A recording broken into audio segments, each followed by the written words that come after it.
Hello. Hello. હા જી. Hello. ગોરખનાથના 14 પ્રશ્ન, મત્સ્યનાથના 14 જવાબ.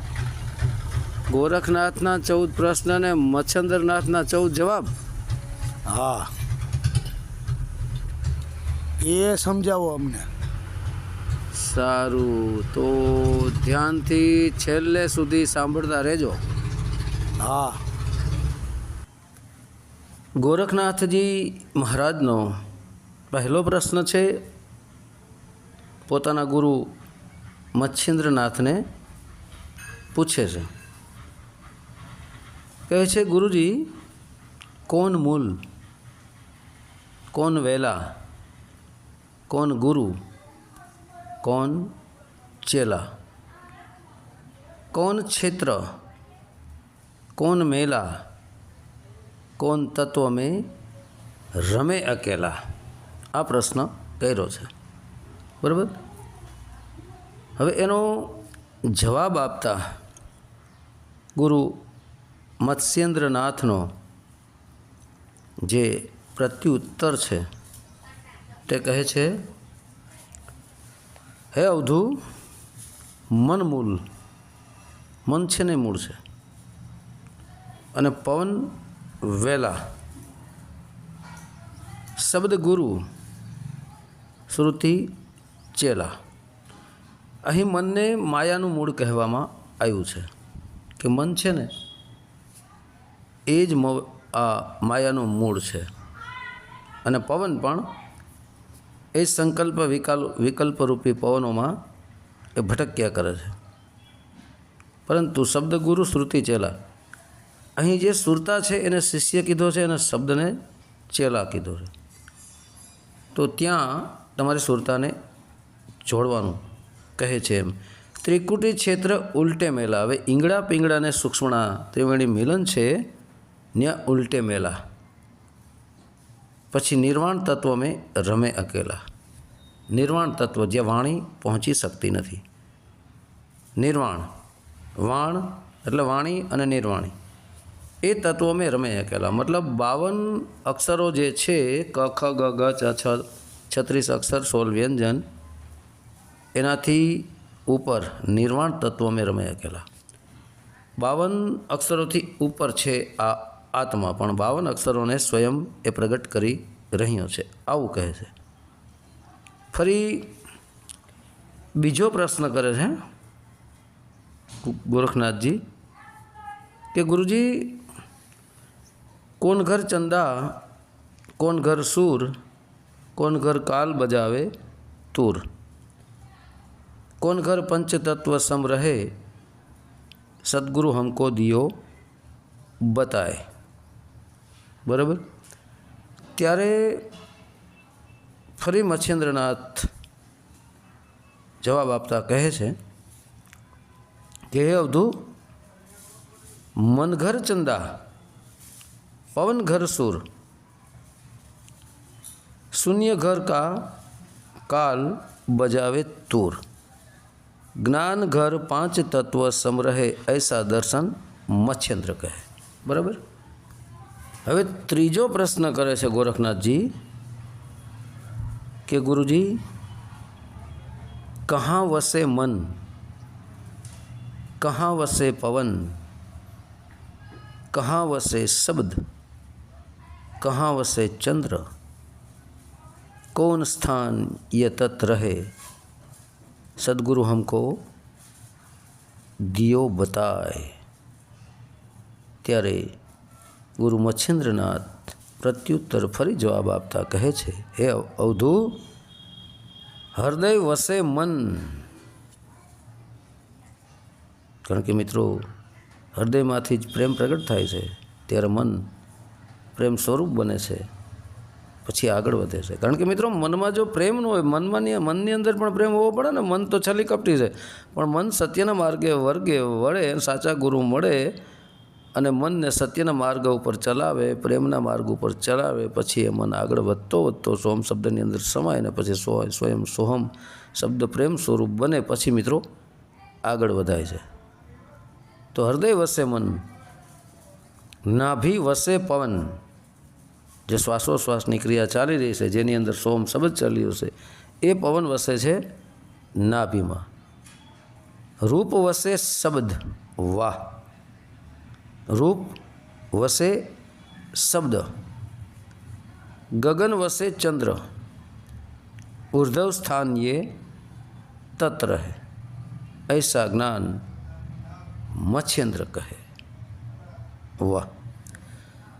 फरी चौथो प्रश्न गुरु गोरखनाथ जी करे छे कि हे गुरुजी, कोन मुख बैठा जीव, कोन नाड़ी संचरे शिव, कोन गर्भ वसता वास, कोन नाड़ी रस पीवे. फरी चौथा प्रश्ननो जवाब आपता गुरु मच्छेन्द्रनाथ प्रत्युत्तर में कहे छे कि हे शिष्य, सुषुम्ना नाड़ी से जीव ने शरीर में प्रवेश किया है. शंखनी नाड़ी से संचरे शिव ममता ने गर्भ में निवास किया है.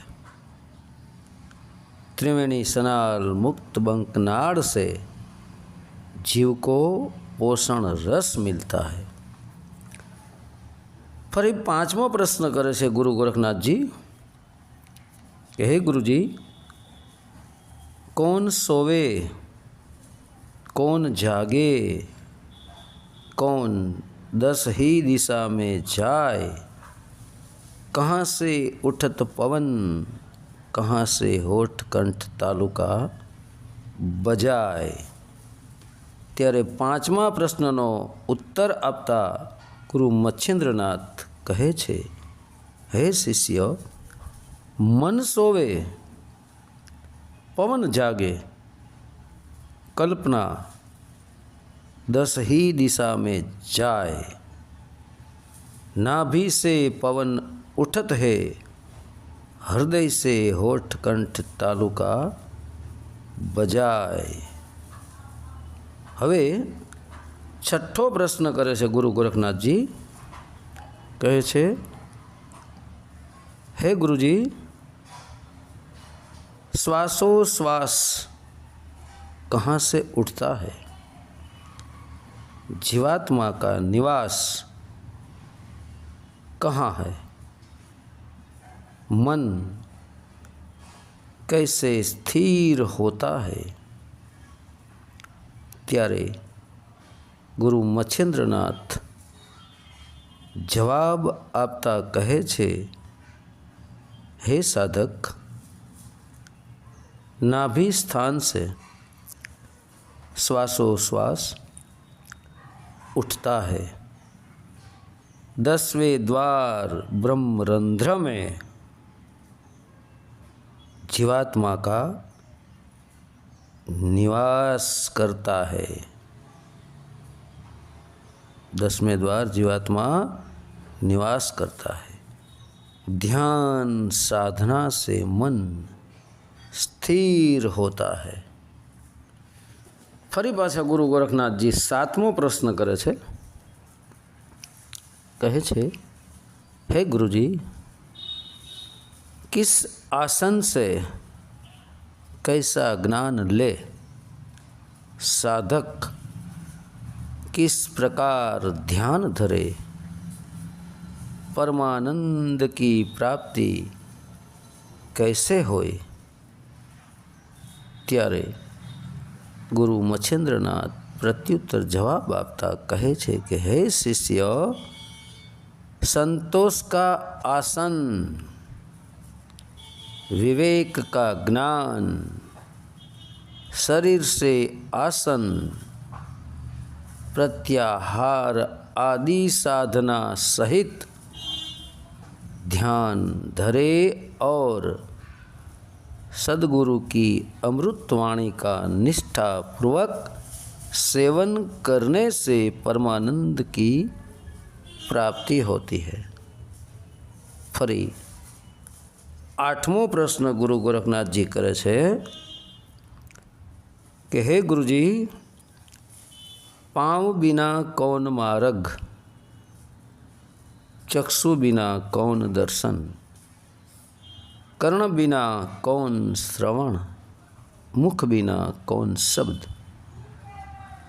त्यारे फरी पाछा मच्छिंद्रनाथ प्रत्युत्तर जवाब आपता कहे छे, हे शिष्य, मन का मार्ग पाँव बिना है, आत्मज्योति के दर्शन चक्षु आँख बिना है, अनहद नाद की गुंज बिना कानों से सुनाई पड़ती है और प्रेम बिना मुख का शब्द है। वाह।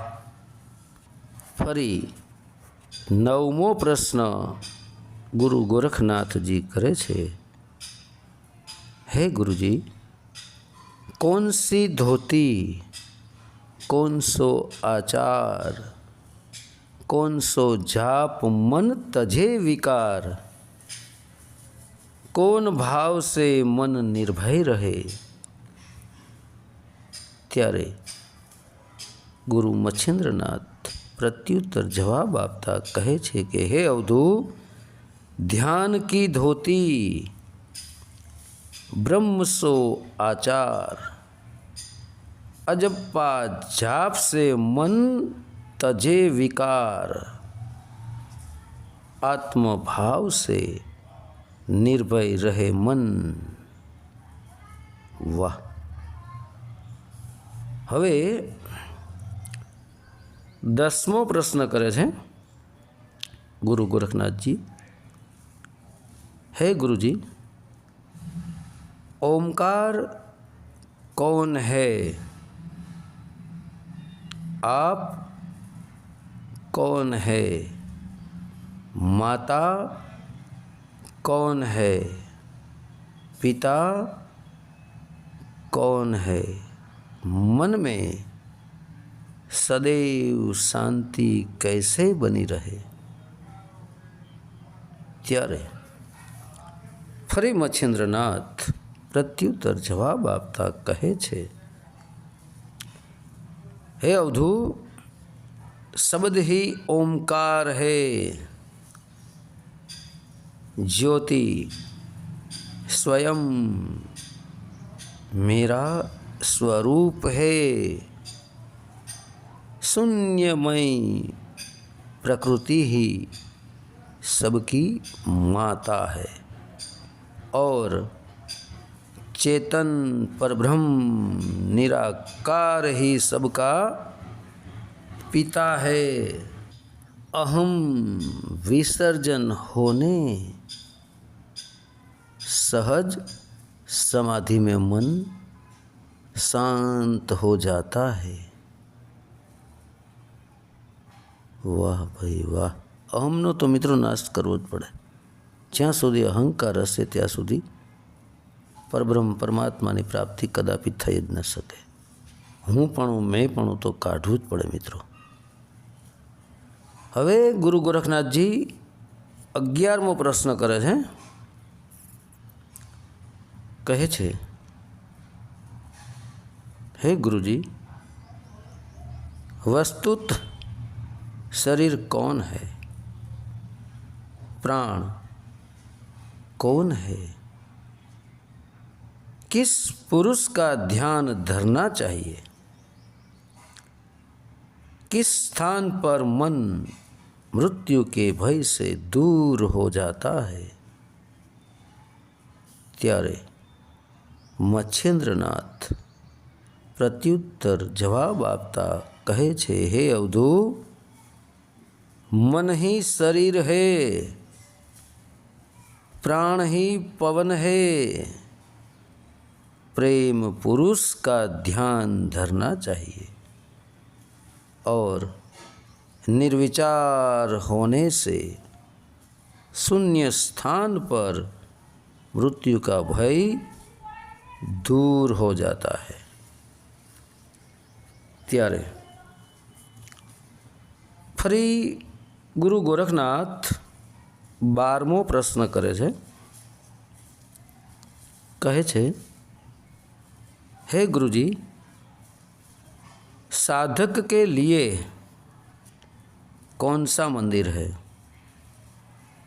कौन सा देव है, कहाँ बैठकर पूजा करे और कौन सी पाती भेंट में चढ़ावे।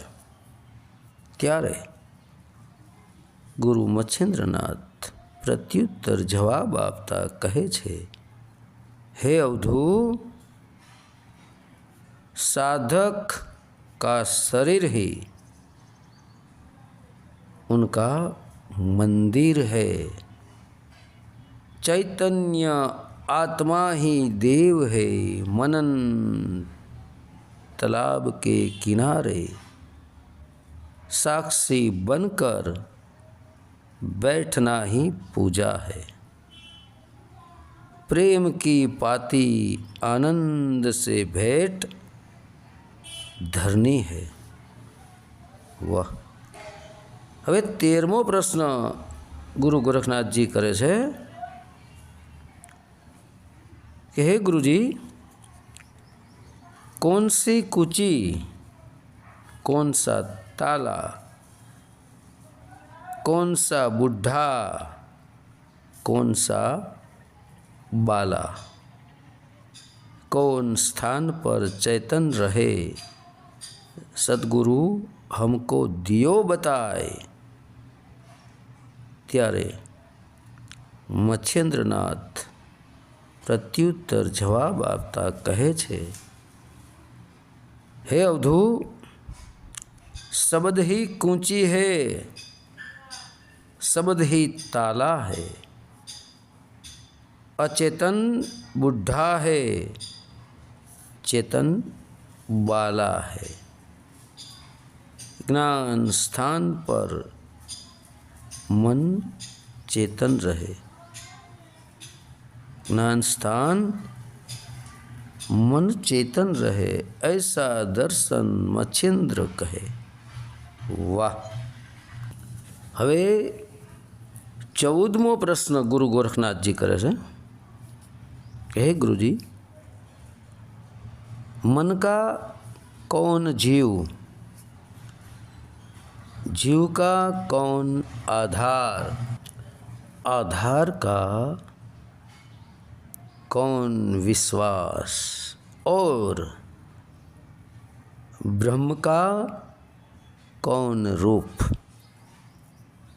त्यारे गुरु मच्छिंद्रनाथ प्रत्युत्तर जवाब आपता कहे छे कि हे अवधू, मन का जीव प्राण है। प्राण का आधार शून्य आकाश है। शून्य का आधार चेतन ब्रह्म है और ब्रह्म का स्वरूप चिंतन मनन बुद्धि के पार है। तो मित्रों, आ बुद्धि थी पकड़ाયું નથી। आ नोट करजो। જ્યારે સાચા દેહધારી સદગુરુ મળી આવે, ભક્તિ ભજન બતાવે, એ ભક્તિ ભજન પ્રમાણે ચાલો, બુદ્ધિની કથણી બકણી છોડો, બુદ્ધિના ઘોડા દોડાવવાનું બંધ કરો। કથણી બકણીથી હાથમાં આવે એવું નથી। સોલિડ વાત કરીશ। આખી જિંદગી કથણી બકણી કથિયા મથિયામાં તો આવે એવો છે નહીં, કારણ કે બુદ્ધિથી પાર જવું પડશે। બુદ્ધિથી પકડાયો જ છે જ નહીં। અત્યારે જગત બુદ્ધિનું જ જ્ઞાન પીરસે છે। હું ઘણીવાર કહું છું કે સત્સંગ બુદ્ધિપૂર્વક થાય અને સત્સંગ બુદ્ધિપૂર્વક પકડાય। તો આ તો 52 અક્ષરી છે। આ બુદ્ધિની કથણી બકણી છે। 52 અક્ષર બુદ્ધિ વિલાસા। તો મિત્રો, ગુરુ ગોરખનાથજીના 14 પ્રશ્નો અદ્ભુત છે અને એથી અદ્ભુત ગુરુ મચ્છિન્દ્રનાથના જવાબ છે મિત્રો। તો હવે તમે કાંઈ ન બોલશો? બોલો પ્રેમથી, ગુરુ ગોરખનાથ મહારાજની જય। ગુરુ મત્સ્યેન્દ્રનાથ મહારાજ की જય. સત્ય સનાતન ધર્મની જય.